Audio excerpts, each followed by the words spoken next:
আসসালামু আলাইকুম, আশা করছি ভালো আছেন। আজ আমি আপনাদেরকে একটি ব্যানার ডিজাইন করে দেখাবো। স্ট্যাটিক ব্যানার, যেটি খুব সহজে একটি প্রোডাক্ট ইউজ করে সে প্রোডাক্টের সাথে একই সেম কালার ম্যাচিং করে ব্যাকগ্রাউন্ড ইউজ করে কিভাবে একটি ব্যানার ডিজাইন করা যায় সেটি আজ আপনাদের দেখাবো। যেখানে আমি অন্য কোনো ব্যাকগ্রাউন্ড গুগল থেকে হোক বা অন্য কোথাও থেকে ইউজ করব না। নিজে হাতে সেটা টেক্সচারের মাধ্যমে ব্যানারের যে ব্যাকগ্রাউন্ড সেটা তৈরি করে দেখাবো। তাহলে চলুন ব্যানারটি ডিজাইন করার জন্য, ব্যানারটি যে ডিজাইন করব সেটা স্ট্যাটিক আকারে থাকবে এবং এই স্ট্যাটিক ব্যানারটিকেই পরবর্তী ভিডিওতে দেখাবো কিভাবে আমি একটি মোশন ব্যানার অথবা ভিডিও অ্যাড ব্যানার বানাতে পারি। প্রথমেই যেটা করতে হবে সেটা হচ্ছে ফটোশপে আমি একটি সিঙ্গেল ব্যানার বানানোর চেষ্টা করব। যে ব্যানার সাইজ আমি দিচ্ছি হচ্ছে 1000 পিক্সেল বাই 1000 পিক্সেল, কারণ 1000 পিক্সেল বাই 1000 পিক্সেল দিয়ে এই ব্যানারটি স্ট্যাটিক হিসেবে আমি কিন্তু ইনস্টাগ্রাম অথবা ফেসবুক দুটো সোশ্যাল মিডিয়াতেই আমি ইউজ করতে পারি। এর জন্যই এই সাইজটা নেওয়া মূলত। এবং এটাকে যদি আপনি ভিডিও অ্যাড ব্যানার বানান বা মোশন ব্যানার হিসেবে ইউজ করেন, তাও কিন্তু আপনি ইচ্ছা করলে এই একই সাইজ রেখেই করতে পারবেন। তো সবার আগে আমি যে কাজটি করব, যেহেতু আমি এই প্রোডাক্ট ইউজ করে একটি সিম্পল ব্যানার বানানোর চেষ্টা করব, তাহলে আমি এই প্রোডাক্টটাকে সবার আগে এখানে প্লেস করব। প্লেস করার জন্য আমাকে যেতে হবে ফাইল থেকে প্লেস ইমবেডেড নামে যে অপশনটা আছে সেখান থেকে আমাকে মূলত এই চুজ করতে হবে এই রেড হেডফোনটাকে। এবং এটাকে যখন আমি সবার ফার্স্টে আমি এখানে প্লেস করব, প্লেস করার পরে সবার প্রথম কাজ কি হচ্ছে, এটাকে আমাকে নর্মাল লেয়ারে কনভার্ট করা, কারণ এটা কিন্তু এখনো স্মার্ট অবজেক্ট আকারে আছে। তাই আমি কিন্তু এটার ব্যাকগ্রাউন্ড রিমুভ ইজিলি করতে পারবো না। তাই আমাকে সবার প্রথম কনভার্ট টু লেয়ারসে ক্লিক করে এটাকে নর্মাল লেয়ারে নিয়ে নিতে হবে এবং তারপরই এটার ব্যাকগ্রাউন্ড থেকে আমি রিমুভ করে দিচ্ছি। এটা খুব সহজে হয়ে যাবে। 2020 যে ফটোশপটা আছে, 2019 পর্যন্ত এই অপশনটা নেই, কুইক ব্যাকগ্রাউন্ড রিমুভটা নেই। এটা আর্টিফিশিয়াল ইন্টেলিজেন্সের মাধ্যমে 2020 সালের ফটোশপে এই সুযোগটা দিয়েছে যে আমি খুব সহজেই কিন্তু ব্যাকগ্রাউন্ডটা রিমুভ করে দিতে পারি এক ক্লিকের মাধ্যমে। তার আগে কিন্তু ব্যাকগ্রাউন্ড রিমুভ করার অনেকগুলো মাধ্যম আছে, যেমন পেন টুল দিয়ে আমি আগে সিলেক্ট করে নিব ঠিক কতটুকু আমি ব্যাকগ্রাউন্ড রিমুভ করতে চাই, কতটুকু রাখতে চাই। সেই ক্ষেত্রে এখন দেখা যাচ্ছে যে আমি কিন্তু খুব সহজে ব্যাকগ্রাউন্ড রিমুভ করে দিতে পারি। যেমন এই দেখুন, আমি যদি ব্যাকগ্রাউন্ড যে সাদা কালারের যে ব্যাকগ্রাউন্ডটি রেখেছি সেটাকে যদি আমি হাইড করে দেই, তাহলে আপনি দেখতে পাচ্ছেন ব্যাকগ্রাউন্ডটা কিন্তু এটা খুব সুন্দরভাবে রিমুভ হয়ে গেছে। এবং এর উপর যদি আমি একটু সলিড কালার নিই বা এই কালারটির মতো করে যদি রাখি, তাহলে দেখতে পাচ্ছেন এটা কিন্তু খুব সুন্দরভাবে ব্যাকগ্রাউন্ডটা রিমুভ হয়েছে। এবং সেই সাথে এখনো কিন্তু মনে হচ্ছে যে আমার যেই প্রোডাক্টটা আছে প্রোডাক্টের কালারের সাথে ব্যাকগ্রাউন্ড কালারটা মিশে যাচ্ছে, যার ফলে আমি কিন্তু প্রোডাক্টটাকে স্পেসিফিক ভাবে দেখতে পাচ্ছি না। সেই ক্ষেত্রে আমি যে কাজটি করতে পারি, সবার আগে আমার এই প্রোডাক্টটার সাথে কিছু স্ট্রোক অ্যাড করে দিতে পারি। স্ট্রোক হচ্ছে যে প্রোডাক্টটার কোনা দিয়ে হালকা স্ট্রোকের মতো ইউজ করব, যে স্ট্রোকটা হচ্ছে সাদা রেখেছি এবং এটাকে আমি 5 বা 6 পিক্সেল পর্যন্ত বৃদ্ধি করতে পারি বা 7 পিক্সেল পর্যন্ত, যেটা কিন্তু দেখতে মানানসই লাগছে। এবং এখন এই স্ট্রোকটা ইউজ করার ফলে কিন্তু প্রোডাক্টটাকে আমি জাস্টিফাই করতে পারছি বা স্পেসিফাই করতে পারছি আমার ব্যাকগ্রাউন্ড থেকে। এবং সেই সাথে আমি প্রোডাক্টটা যে আমার ব্যাকগ্রাউন্ড থেকে সম্পূর্ণ আলাদা সেটা বোঝানোর জন্য আমি হালকা ড্রপ শ্যাডো ইউজ করতে পারি, যেটা কিন্তু প্রোডাক্টটাকে মনে হবে যে আমার ব্যাকগ্রাউন্ড যেটা ওয়াল আছে সেই ওয়াল থেকে আমার প্রোডাক্টটা সম্পূর্ণই আলাদা। এবং সেটার যে সাইজ সেটাকে আমি আরেকটু হালকা কমানোর চেষ্টা করব যাতে দেখতে ভালো লাগে। এবং এবার আসি আমার ব্যাকগ্রাউন্ডটা ঠিক কিরকম রাখবো। ব্যাকগ্রাউন্ডটা যাতে প্রোডাক্টের সাথে মানানসই হয় তার জন্য আমি ব্যাকগ্রাউন্ডে কিছু টেক্সচার ইউজ করব। যে টেক্সচারটা নাম হচ্ছে, আপনি দেখতে পাবেন যখন আপনি টেক্সচারটি অন করবেন সেখান থেকে ওয়াটার টেক্সচার ইউজ করব আমি। ওয়াটার টেক্সচারের প্রথম টেক্সচারটি আমি যখন ইউজ করব আপনি দেখতে পাচ্ছেন তো টেক্সচার অ্যাড করার সাথে সাথে কিন্তু ব্যাকগ্রাউন্ডটা দেখতে সম্পূর্ণ চেঞ্জ হয়ে গেছে। আপনার আগে যেমন ঠিক সিম্পল ব্যাকগ্রাউন্ড ছিল, এখন কিন্তু সেই সিম্পল ব্যাকগ্রাউন্ড নেই। টেক্সচার ইউজ করার সাথে সাথে কিন্তু প্রোডাক্টটাও সুন্দরভাবে ফুটে উঠেছে। তাই আপনারা কিন্তু বিভিন্ন জায়গা থেকে নেট থেকে ব্যাকগ্রাউন্ড ব্যানার ডিজাইনের জন্য ব্যাকগ্রাউন্ড ডাউনলোড না দিয়ে আপনি নিজেই কিন্তু খুব সুন্দর ব্যাকগ্রাউন্ড তৈরি করে ফেলতে পারেন। এবং যখনই আমি এই ব্যাকগ্রাউন্ডটি তৈরি করে ফেলেছি, এই প্রোডাক্টটিকে আমি হালকা একটু রোটেট করে দিচ্ছি, রোটেট করে দিয়ে এটাকে হালকা একটু ছোট করে দিচ্ছি। এবং প্রোডাক্টটির সাথে আমি আমার প্রোডাক্টের যে মেইন ক্যাপশন সেটি দিচ্ছি হচ্ছে এই ক্যাপশনটা আমি ইউজ করার ট্রাই করব। এবং সেই ক্ষেত্রে আমি এখানে ইউজ করেছি যে ফন্ট, সে ফন্ট ফোর্থে ফন্টটি আপনাদের যদি ফটোশপে না থেকে থাকে, আপনি এটা প্র্যাকটিস করার জন্য কিন্তু আপনি অনলাইনের বিভিন্ন জায়গা থেকে কিন্তু ফোর্থে ফন্টটা ডাউনলোড করে নিতে পারেন। কারণ এই ফন্টটা ডিসপ্লে বা ডেকোরেটিভ জাতীয় ফন্ট, যেটা ব্যানার বা পোস্টারের সাথে ইজিলি ম্যাচ করে, তাই আমি এই ফন্টটা ইউজ করছি। এবার আমি দুটো শেপ নিব, যেহেতু আমার আমার এই হেডফোন যেটা আছে এটা ঠিক স্পেসিফিক ভাবে কিভাবে সাপোর্ট দিচ্ছে বা এই ফোনের বিশেষত্ব কি। অবশ্যই এই ফোনের বিশেষত্ব যে মেন দুইটা বিষয়, সেটা হচ্ছে একটি হচ্ছে এটা সুপার সাউন্ড দিবে এবং এটা সুপার বেস দিবে, এবং সেই সাথে এই হেডফোনটির নামও আমি রেখে দিচ্ছি সুপার বেস।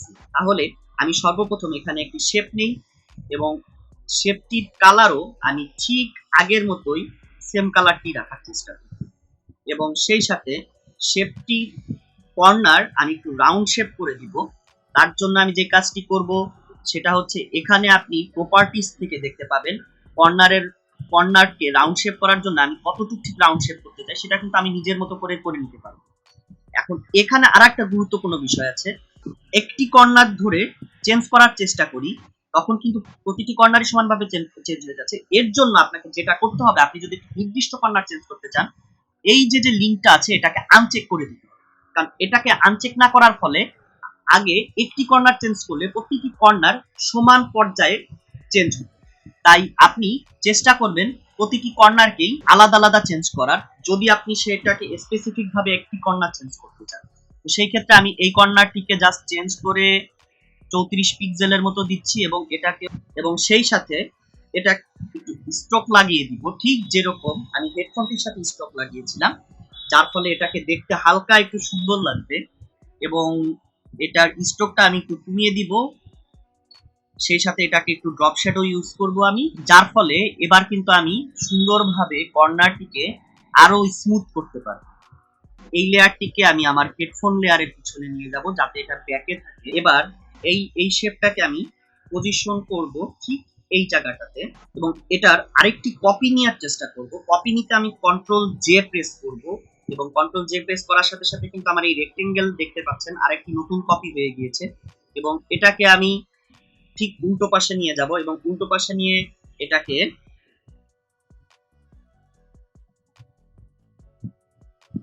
ফ্লিপ হরাইজন্টাল করে দিয়ে এটাকে ঠিক বিপরীত পাশে নিয়ে যেতে পারবো। এবং এটি ঠিক এক পাশে আমি লিখবো হচ্ছে সুপার সাউন্ড, আর এক পাশে লিখবো হচ্ছে সুপার বেস।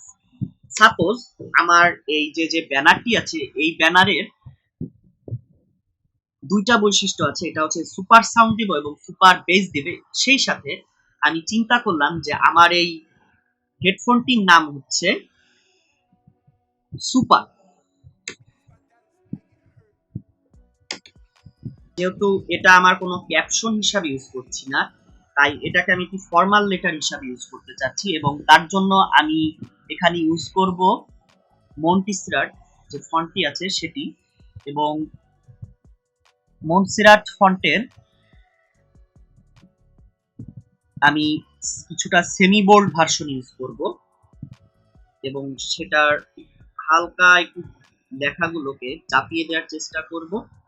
এবং সেম পদ্ধতিতে আমি লেখাটিকে অল্টা এবং সিলেকশন বাটনের মাধ্যমে আরেকটি কপি নিয়ে অন্য একটি শেপে নিয়ে যাব, এবং এখানে সাউন্ডটিকে কেটে দিয়ে যে আমি আরেকটা ওয়ার্ড ইউজ করতে চেয়েছিলাম যে সুপার বেস, সেটা ইউজ করব এখানে। কিন্তু আপনি দেখতে পাচ্ছেন যে হেডফোনটি আছে সেটা কিন্তু আমার সুপার সাউন্ডটাকে হালকা কেটে দিচ্ছে। তার জন্য আমি যে কাজটি করব, আমি এটাকে আর একটু রোটেট করে দিয়ে আর একটু ছোট করে দেওয়ার চেষ্টা করব। ছোট করে দিয়ে এটাকে হালকা একটু নিচে নামানোর চেষ্টা করব। এবার আসা যাক ক্যাপশনটা ঠিক আমি কিভাবে দিতে পারি। ক্যাপশন থেকে আমি সর্বপ্রথম যে কাজটি করব, আলাদা একটি কপি করে নিলাম এবং আমি এগুলোকে ভেঙে ফেলবো, প্রত্যেকটি ওয়ার্ডকে আলাদা আলাদা করে ভেঙে ফেলবো। আমি সবার শুরুতে রাখবো লেট ডি, লেট দিকে আমি হালকা একটু ঘুরিয়ে দিলাম, এবং এখানে একটি আপনি অপশন দেখতে পাচ্ছেন, যে অপশনটা হচ্ছে আপনার লেখাটাকে হালকা উপর নিচে বা ওয়ার্প করতে পারবেন। ওয়ার্পের যে অপশনটা আছে, ওয়ার্প থেকে কিন্তু আপনি আপনার লেখাটাকে দেখতে পাচ্ছেন সুন্দরভাবে, আপনি রোটেট বা নিচে থেকে রোটেট যে কোনো পদ্ধতিতে কিন্তু আপনি আপনার ওয়ার্পের মাধ্যমে আপনার লেখার ওয়ার্ডটিকে বা ক্যারেক্টারটিকে চেঞ্জ করতে পারবেন।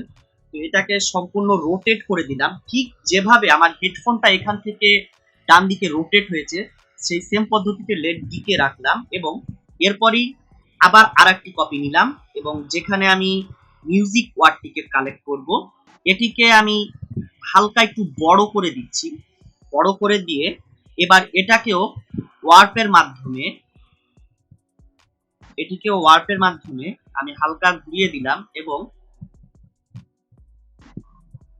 এটাকে আমি একটু পজিশন করার ট্রাই করব যাতে সুন্দরভাবে পজিশনটা হয়। এবং সর্বশেষ যে কথাটি আনবো সেটা হচ্ছে স্পিড, এবং স্পিডটিকেও ঠিক মিউজিক যে সাইজে ছিল সেই সাইজে নিয়ে যাব। এটা ছিল হচ্ছে আমি দেখতে পাচ্ছি যে 98 পয়েন্ট, তো আমি স্পিডটিকেও ঠিক সেই একইভাবে 98 পয়েন্ট করে দিব। আপনি ইচ্ছা করলে এখান থেকেও ফন্টের সাইজটাকে চেঞ্জ করতে পারেন, তবে আমি এখান থেকে হালকা শিফট প্রেস করে, যাতে আপনি যদি শিফট প্রেস না করে কোনো ওয়ার্ডকে বড় ছোট করতে যান তাহলে কিন্তু সেই ওয়ার্ডের বা আপনার যে টেক্সটটা আছে টেক্সটের ফরম্যাট কিন্তু চেঞ্জ হয়ে যাবে। সাপোজ আমি যদি এটাকে শিফট প্রেস না করে এটাকে বড় করতে যাই, আপনি দেখতে যাচ্ছেন যে ওয়ার্ডটা কিন্তু দেখতে ভেঙে যাচ্ছে, তাই কখনোই এইভাবে করবেন না। আপনি যদি বড় করতে চান বা ছোট করতে চান সমানভাবে রেখে, সমান রেশিও রেখে অবশ্যই আপনি শিফট প্রেস করবেন। তাই শিফট প্রেস করে আমিও এটাকে হালকা একটু বড় করে নিলাম। এবার দেখা যাচ্ছে যে এটাকে আমি নিচে নিয়ে যাব মিউজিকের এবং এটাকে হালকা রোটেট করে দিয়ে এই লেখাটিকেই আমি কন্ট্রোল গ্রুপ করে দিচ্ছি, যার ফলে আপনি কিন্তু সহজেই দেখতে পাচ্ছেন যে এই তিনটা আলাদা আলাদা কিন্তু ওয়ার্ড হয়েছে, তিনটা আলাদা আলাদা লেয়ার হয়েছে, late the music and speed. তো আমি তিনটাকে একসাথে নিয়ে রাস্টারাইজ টাইপ করে দিচ্ছি, কারণ এটাকে আমি ওয়ার্ড হিসাবে রাখবো না, কারণ এটাকে আমি পরবর্তীতে প্রিমিয়ার প্রোতে নিয়ে একসাথে আমি লেখাটাকে ইউজ করতে চাই। তাই এই তিনটা লেয়ারকে আমি মার্জ লেয়ার করে দিচ্ছি, যার ফলে একটি হয়ে যাচ্ছে এবং এখানে আমি লিখে দিচ্ছি লেট দি মিউজিক। এখানে একটি ডিজাইন করতে গেলে প্রত্যেকটা লেয়ারের নির্দিষ্ট একটি নাম রাখবেন যাতে আপনি পরবর্তীতে সেই লেয়ারটিকে সহজেই খুঁজে পান। যেমন এটাকে আমি যেহেতু ব্যাকগ্রাউন্ড হিসাবে ইউজ করেছি তাই এর নাম দিব ব্যাকগ্রাউন্ড, সেই সাথে এই যে ছবিটা আছে এটার নাম হেডফোন হিসাবে ইউজ আছে, তো এটাকে আমি হেডফোন হিসাবেই রাখলাম সুপার বেস। এবং সেই সাথে সুপার বেসটা যে রেক্টেঙ্গেলের উপরে ছিল সেই রেক্টেঙ্গেলটার সাথে আমি এটার মার্জ করে দিচ্ছি, কারণ সবার প্রথমে মার্জ করতে হলে আপনাকে আগে রাস্টারাইজ করে নিতে হবে এবং মার্জ তারপর করে দিলে আপনি দেখতে পাচ্ছেন যে সুপার বেজ নামে এটি একসাথে হয়ে গিয়েছে, যার রেক্টেঙ্গেল শেপটি এবং যে লেখাটি আছে সুপার বেজ সেটা কিন্তু একসাথে একটি নতুন লেয়ারে মার্জ হয়ে গিয়েছে। সেম ভাবে আমি সুপার সাউন্ড এবং রেক্টেঙ্গেল এই দুটোকেও সেম ভাবে মার্জ লেয়ার করে দিচ্ছি, যার ফলে এটিও কিন্তু আলাদা একটি শেপ হয়ে গিয়েছে। এবার যে বিষয়টি আসে, যদি আপনার কোনো নির্দিষ্ট লোগো থাকে আপনি কিন্তু এখানে লোগো হিসাবে ইউজ করতে পারেন। আর যেহেতু আমি একটু আগে বলেছিলাম যে আমি আরেকটু কাজ করতে চাই, এখানে হেডফোনটির নাম দিয়েছি সুপার, তাই আমি আলাদা একটি শেপ করতে চাই। শিফট প্রেস করে আমি এটাকে ঠিক হরাইজন্টাল করে দিলাম এবং হরাইজন্টাল করে এটাকে আমি বড় করে দিলাম। সেই সাথে আপনি দেখতে পাচ্ছেন যে সুপার নামে এটাতে দিয়েছি। এবার আসি আমি এটাকে ব্লেন্ড করে দিব। সুপার লেখাটাকে ব্লেন্ড করে দিলে কিন্তু এটা ব্যাকগ্রাউন্ডের সাথে মিল রেখে কাজ করবে। ব্লেন্ড করতে গেলে আমি দেখবো যে কোনটা সুন্দরভাবে যায়। আমি যদি ওভারলে থেকে নেই, ওভারলে অথবা সফট লাইট, এর মধ্যে কিন্তু ওভারলে বা সফট লাইটটি সুন্দর করে যাচ্ছে, তো সেই ক্ষেত্রে আমি ওভারলেটি ইউজ করছি। এবং সবশেষ যেটা করছি আমি আমার ওয়েবসাইটের লিংক দিয়ে দিচ্ছি, এটিকে আমি রাখছি একেবারে ছোট ফন্ট আকারে এবং এটিকে আমি মাঝে রেখে দিচ্ছি যেখানে আপনি দেখতে পাচ্ছেন। ঠিক এইভাবে খুব সিম্পল ভাবে আপনি কিন্তু একটি ব্যানার ডিজাইন করতে পারেন, যেখানে আপনি শুরুতেই দেখতে পাচ্ছেন যে আমি প্রথমে একটি হেডফোন নিয়ে এসেছি, সেই হেডফোনের যে কালার আছে ডার্ক যে রেড কালারটি আছে বা মেরুন কালার আছে সেই কালার অনুযায়ী আমি ব্যাকগ্রাউন্ডটি চয়েস করেছি এবং ব্যাকগ্রাউন্ডটি আমি টেক্সচার দিয়ে আলাদা করে দিয়েছি, যার ফলে ব্যাকগ্রাউন্ডটি কিন্তু একটু স্পেসিফিক ভাবে ফুটে উঠেছে প্রোডাক্টটিকে, এবং প্রোডাক্টটির সাথে স্ট্রোক অ্যাড করার কারণে একই কালার হওয়া সত্ত্বেও সেটা কিন্তু ব্যাকগ্রাউন্ডের সাথে ম্যাচ করেছে, যেহেতু আমি সাদা স্ট্রোক ইউজ করেছি। সেই সেম একইভাবে আমি দুটো শেপ নিয়েছি, যারও আমি সাদা স্ট্রোক ইউজ করেছি, এবং সেই স্ট্রোকগুলোর সাথে আমি সুপার বেজ নাম করে দুটো স্পেসিফাই ওয়ার্ড ইউজ করেছি, যেটা আমার যে প্রোডাক্টটি আছে প্রোডাক্টটিকে স্পেসিফাই করছে।